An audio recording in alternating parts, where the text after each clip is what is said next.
It is my pleasure and my privilege to introduce our next speaker. We're honored this year to have one of the most remarkable women in world affairs of our times, Her Majesty Queen Rania of Jordan. Through her work with the Clinton Global Initiative in Davos, she's sort of worked relentlessly at trying to portray the plight of the Middle East and the major misconceptions that we have in the West about the Middle East. And she's going to come do that very soon. But one of the most interesting things she's done recently is she's using YouTube as a platform to engage with users on a one-on-one basis and try and fix their perceptions. So before we have her come on stage, I'd like you to look at a taster of the stuff she's doing with YouTube. In a world where it's so easy to connect to one another, we still remain very much disconnected. There's a whole world of wonder out there that we cannot appreciate with stereotypes. So it's important for all of us to join forces, come together, and try to bring down those misconceptions. And I've been surprised by some of the questions that I've been asked about the Arab world in the Middle East. Do all Arabs hate Americans? Can Arab women work? Are there any YouTubers in Jordan? If what most people know about the Arab world and Arab people, they've known through programs like 24 and Jack Bauer, and I think they're in for a very big surprise. YouTube is a great platform for dialogue, and I believe that we need to use these tools in order to get those messages out there, because change begins within each one of us and our willingness to reach out to each other. From now until August the 12th, which is International Youth Day, I hope to be receiving from YouTubers some of the questions that they have and some of the common stereotypes that they hear about the Arab world, and I'll try to break them down one by one and address them. I'll also be encouraging YouTubers to help me out and to address some of these common stereotypes. So I'll be relying on your skills and your creativity so that we can all get this right. I want people to know the real Arab world, to see it unedited, unscripted, and unfiltered, to see the personal side of my region, to know the places and faces and the rituals and cultures that shape the part of the world that I call home.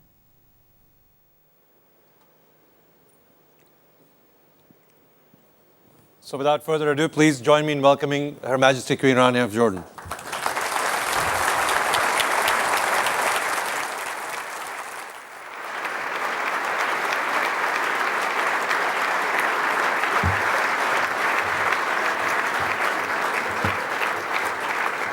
Thank you all. Thank you. Bismillah ar-Rahman ar-Rahim. You know, I couldn't help but notice when I was preparing for this conference, if you Google Jordan, you get almost 184 million hits. If you Google United Kingdom, you get 358 million hits. If you Google United States, you get 795 million hits. But if you Google Google, you get 1.9 billion hits. Just in case any of us were wondering who really rules the world. Yet, amazingly, if this company was a person, it would still be a tween. And even as it's morphed from a scrappy startup into a corporate powerhouse, it's kept the irreverent, googly spirit that set it apart from day one. Take the dress code, for example. According to Eric, if you work at Google, you have to wear something. Well, to all the Googlers here today, let me tell you, your something looks great. And to everyone, thank you for making me feel so welcome at this gathering. The Google Zeitgeist has been called the best forward-thinking event in the corporate world. And that's not just because it has a way cool name. It's because of all of you. You're the ones who put the now in the knowledge economy, the in the information age, and who've helped make Nerdic the fastest growing dialect in Europe. Now, you may think we don't speak Nerdic in Jordan, but let me remind you, my husband is a huge Star Trek fan. In fact, not only is he a fan, he once appeared on an episode of Star Trek Voyager, and his cameo in a Starfleet uniform has been immortalized on Wikipedia and the clips of YouTube. With a nerd vibe like that running so strongly through our house, it's not surprising that some of it has rubbed off on me. I join you today not only as a netizen from Jordan in the Middle East, but even more significant for our gathering, I join you as a vlogger. Last month, I took the leap into 2.0 with a video blog on YouTube, as you just have seen. And the reason I decided to launch it is really the reason I've come here today. In recent years, we've seen online platforms used as springboards for extraordinary good. There's Kiva, for example, whose founder, Matt Flannery, we'll hear from later this afternoon, which has made it possible for any internet user to become an instant banker to the poor. Or Facebook's Causes, which tens of thousands of members download every day in support of issues from breast cancer research to preventing child abuse. In just 1 year, Causes has raised more than $2 million in donations. And Kiva now sends $1 million to the developing world every 12 days. But what if outreach conducted online could raise cash and consciousness? What if it could do for global peace what it's doing for philanthropy? What if we could leverage the internet's tremendous ability to bring people together, to bridge the gulf of perception and trust between the Muslim world and the West? Because that is one of the social challenges I worry about the most. Surveys show a great divide in how people from East and West see each other. And too often, instead of reaching out, we're turning away. You're an audience that appreciates statistics or appreciates maths, so let me share with you some of the numbers. When asked last year how much they knew about the opinions and beliefs of people who live in Muslim countries, 57% of Americans said not much or not at all. And that number has barely changed over the past 5 years. Even sadder to me, when asked what they admire most about the Muslim world, more than half of Americans answered nothing or no opinion. Another poll last year asked people in 5 predominantly Muslim countries to review a series of character traits. Words like generous, selfish, tolerant, violent, and to say if they associated any of these traits, whether good or bad, with Westerners. With just a few exceptions, majorities or large percentages of every Muslim population or public surveyed associated Westerners with all the negative traits and not even one of the positives. As long as we've got our backs turned to each other, it's hard to see eye to eye. But there is reason for hope. Because for all the tensions, most people on both sides agree that the relationship between the Muslim and the Western worlds is something important to them. Not only that, but when people actually get to know one another personally, their preconceptions melt away and their attitudes towards one another improve. And here's the best part. A journey of 1,000 miles can begin with a single click. With new technologies, we don't have to leave home to make a friend half a world away. For example, a media group called Celia is using web conferencing technology to bridge the gap between university students in the Middle East, North Africa, Europe, and the United States. Using headsets and cameras, students meet online for real-time, cross-cultural discussions and work in teams to write about challenges affecting both East and West. And you see the results in before and after surveys of participants, which show a dramatic rise in the percentage of students who feel they had a good understanding of people's views on the other side. Even more significantly, when asked if they felt they had a lot in common with their counterparts, the percentage of students who strongly agreed rose from less than half to more than 70% for Middle Eastern students, and surged to almost 80% for their European and American peers. So I got thinking about how we could scale up this kind of digital dialogue, and that's how the launch of my YouTube channel came about. My goal was to try to dismantle the negative stereotypes about my region that undermine so much trust between the Arab world and the West. Now, I have to admit, I really didn't know what to expect.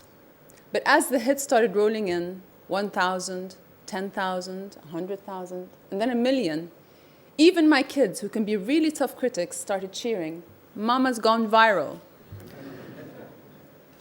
But of course, it isn't about me at all.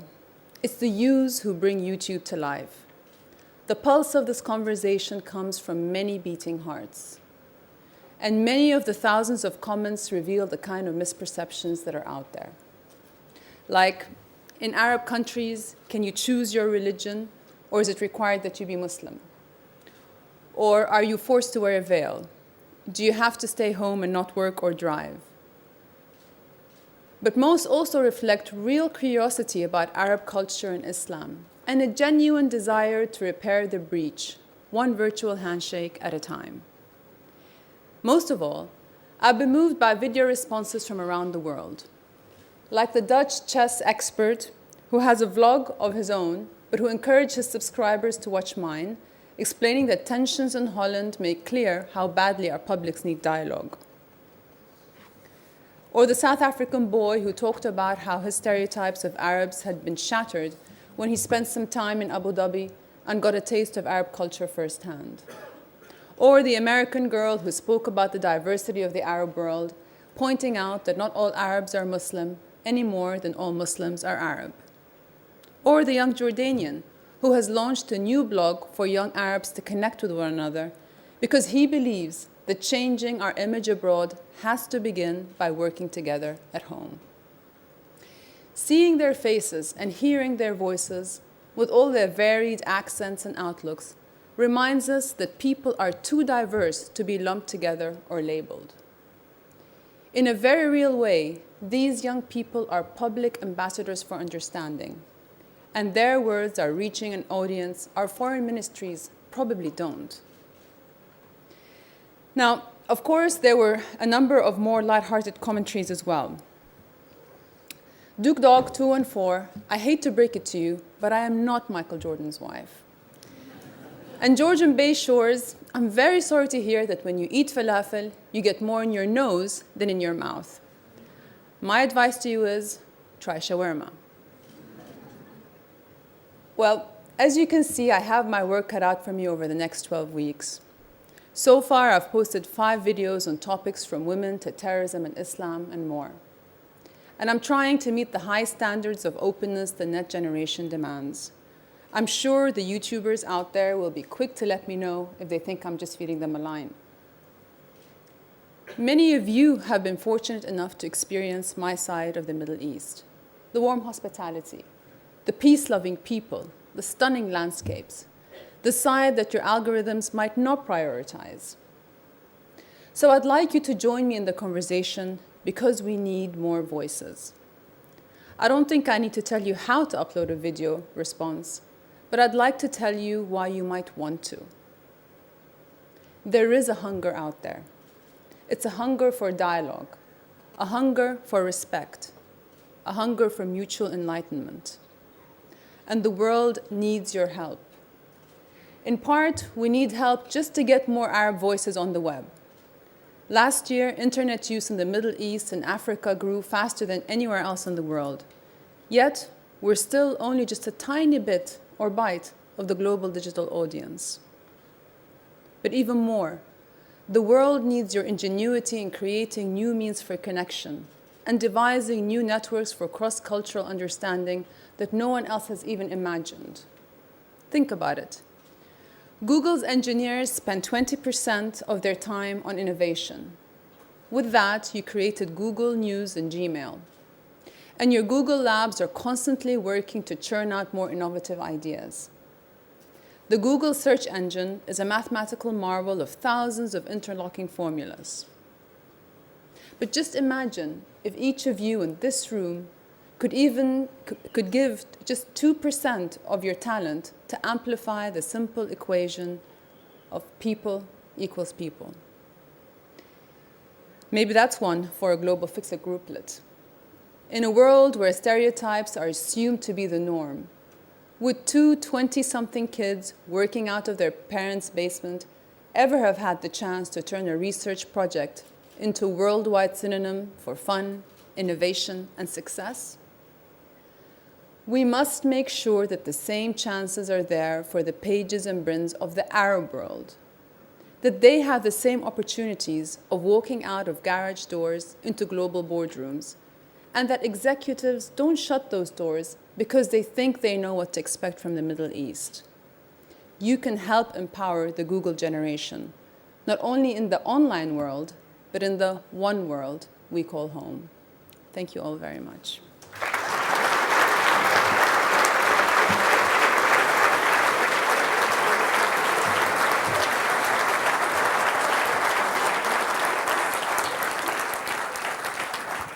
Thank you very much, Your Majesty, for stimulating and wonderful speech. I guess we're going to open up for questions with the audience. But before that, you've alluded to the fact you've put videos up there which talk about the plight of women, the Middle East, etc. Can you elaborate more on the topic of women in the Middle East? Well, I think women have been the greatest victims of stereotypes, Arab women, in fact. There's so many different viewpoints out there, and it's so easy to just make sweeping judgments based on newspaper clips or just fleeting images or sound bites. I believe that there isn't enough understanding about the context of the Arab woman.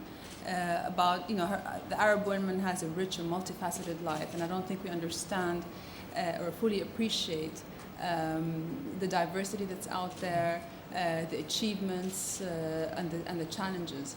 So I've dedicated so far about 2 videos just dealing with the whole issue of women, trying to explain the challenges, trying to correct some of the stereotypes, and trying to highlight some of the successes, because there are successes and there have been great achievements. And the great thing is that through video, you get to see and hear, so it's much more convincing. I can just talk forever about successes for Arab women, but it's not until you actually see the women pilots or plumbers, the teachers or taxi drivers, the mothers or ministers, and you hear them actually speaking that you can actually relate to it and realize that, start questioning your own preconceptions about them. So I'm convinced that the digital natives, or the next generation, which is now very net savvy, is going to find this out and learn from YouTube. People in this room are sort of not quite at that level. This is the people who are in a generation in transition. I don't know how many people here go and watch everything on YouTube. So what do we do about these people? Does this become the lost generation? I hope not. Some of the comments that just to do justice to this group and different age groups, that a lot of the comments I received were from some of the older generation. But at the end of the day, I've been using this mean. I've been speaking about the whole issue of cross-cultural dialogue mostly since 9/11, because I've just found myself in a situation where people keep asking me about this. It wasn't an issue I set out to talk about, but since 9/11, whenever I travel somewhere, people start asking me, well, why is it that Arabs think this way about the West, or how come, does Islam condone terrorism, all those kinds of questions.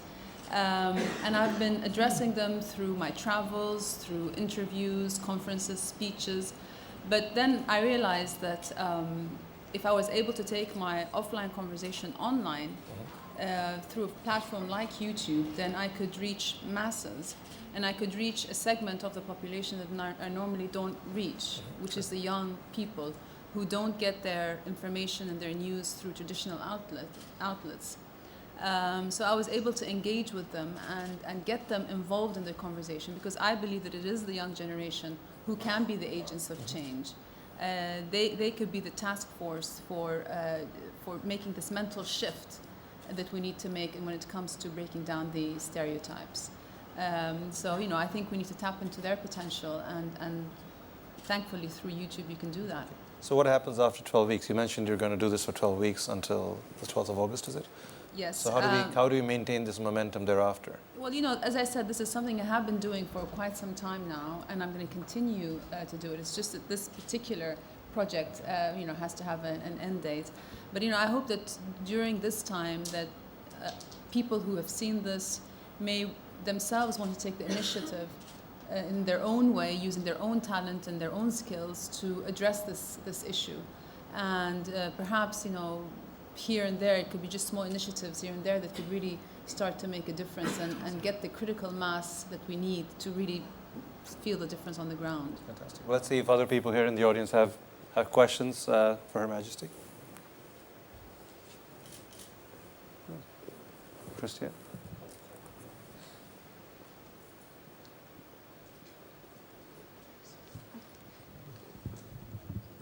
Even in high heels, it's not high enough. That was a really terrific speech. Thank you very much. And I was really delighted to hear you talking about Arab women. I would like to ask you, though, what are the areas that you would like to change in your actions, in coming here and speaking out and being such a visible, emancipated Arab woman? I'm sure you set a wonderful example. But are there particular areas, things that you would like to improve in the position of women in the Arab world? Oh, there's a lot that needs to be improved, you know. I mean, what I'm setting out to do is for people to really see the situation as it is. And there are many, many challenges that Arab women face. But the fact is that, you know, the Arab world is not one monolithic whole. It's made up of many different countries, and women in different countries have achieved different levels of progress and have different sets of challenges that they need to face. But as I said, there have been some successes, you know. So depending on whatever country you're in, you'll see that they have different challenges. Saudi Arabia is a country where there's just so much work to be done. You know, before talking about political participation, they need to still be able to drive, for example, and travel freely without permission. Whereas in Jordan, we have a different set of issues. You know, we'd like women to have more participation in the workforce. We know we've achieved equal education levels, and there is representation of women in public office and in different spheres, but still we're not at the numbers where we want to be. So I think we need a more nuanced approach when we look at the situation for women, because it's just not the same in different countries. Thank you, Her Majesty. Martin? Yes, Your Majesty, I had a question related to the Iraqi war, right? I mean, your country is right next to Iraq, and it probably has been very difficult years for you the last 5 years or so. If you care to comment about that, what the Iraqi war has meant for Jordan. Well, the Iraqi war has not been a good thing for any country in the world, and this is what we need to get our head around, that any problem anywhere in the world has repercussions everywhere in the world. Jordan, as you said, is a neighboring country, and we've maybe it's been more poignant for us because, you know, we've had to receive many of the refugees from Iraq, and that has been a tremendous strain on Jordan because, you know, as you know, Jordan is not a resource-rich country, and so it's put a tremendous amount of stress on our infrastructure, educational system, and our natural resources. But, you know, whether it's Iraq or the situation between the Palestinians and the Israelis or the conflict in Lebanon, all these issues really need to be paid attention. And I hope that, you know, the new administration in the United States, with things changing around the world, that we can finally come to a resolution to these issues. Thank you. Well, whilst other people think of, we have another one. Here we go. Majesty, it's been said that the Arab world doesn't necessarily appreciate the Western view of democracy. Would you agree with that? I think any country or any part of the world doesn't appreciate anything being imposed on it. And what the Arab world wants is an Arab democracy. And I believe that that's right, because each country should have something that's tailor-made to suit its needs, its culture, its history, its tradition. That's the only way it's going to take root and be sustainable in the long term. It's an evolutionary process. It starts with beginning to build the right kind of institutions, by having the right values, democratic values. You know, democracy isn't just about pushing a button and holding elections and expecting that, okay, because we held elections, that means that we have a democracy. It's about, you know, spreading the values that stand behind democracy: respect for human rights, freedom of expression, religious freedoms, participation by all members of society. All those kinds of values need to be very well spread out in society before a democracy can have a chance to even succeed. And we've seen how when we've tried to skip all those steps, it just hasn't worked. Case in point is Iraq and Palestine. So I would agree that Arabs would like an Arab democracy. Jordan wants a Jordanian democracy. Iraq would want an Iraqi democracy. And it's not one size fits all. You know, there isn't one form of democracy that is perfect and that would work in any situation. But democratic values, yes, they are universal. We'll take one last quick question from the gentleman here, and then we'll move on. Yeah. My name is Christian Vollmann. I founded a company called My Video, which is much like YouTube in Germany. And I like very much what you're doing with your YouTube channel. And in your example, you said that people are really changing their attitudes once they've met each other. So my question is, what can we do to improve the meeting of people? How would you go about that so that more people meet each other from the different worlds? Well, it's through platforms like these. What I've noticed is a lot of the visitors keep returning now, not just to make comments, but to engage in conversations. So friendships are being formed online. And it's through these kinds of conversations that people are starting to question their assumptions and to rethink some of the attitudes that they had. And that's when you really see change on the micro level. So I think more than ever now we have the opportunity to create those kinds of networks and interaction that really break down the mental firewalls that divide us, and that really create the kind of social network that will bring about the shift that we need to make. So one last piece of advice for these people here. 2 years ago, I tried to write a blog because I thought I need to be part of the social networking generation. I have to tell you, it was the hardest thing to do, because suddenly I'm opening myself up to so many critics, especially the ones at home, like you mentioned. So was it hard? There's been a lot of negative comments out there, and But how do you feel? Were you apprehensive doing this, or did this come second nature? I was, but as anyone in the public, I will tell you, sometimes it's hard for people to just sort of tell you things as they are, and to be direct with you. Invariably, no matter how much you try to stay in touch, invariably there are going to be filters. Yes. And So do you find it easier to be more open and honest on your blog? By having the YouTube channel, it's just created a new way of communicating where I get the information directly from the source. It's unfiltered and unscripted, as I mentioned, and this kind of rawness of information has been very refreshing and revealing. As I said, some of it has been extremely encouraging and very positive. Some of it has been very negative, but that's the point.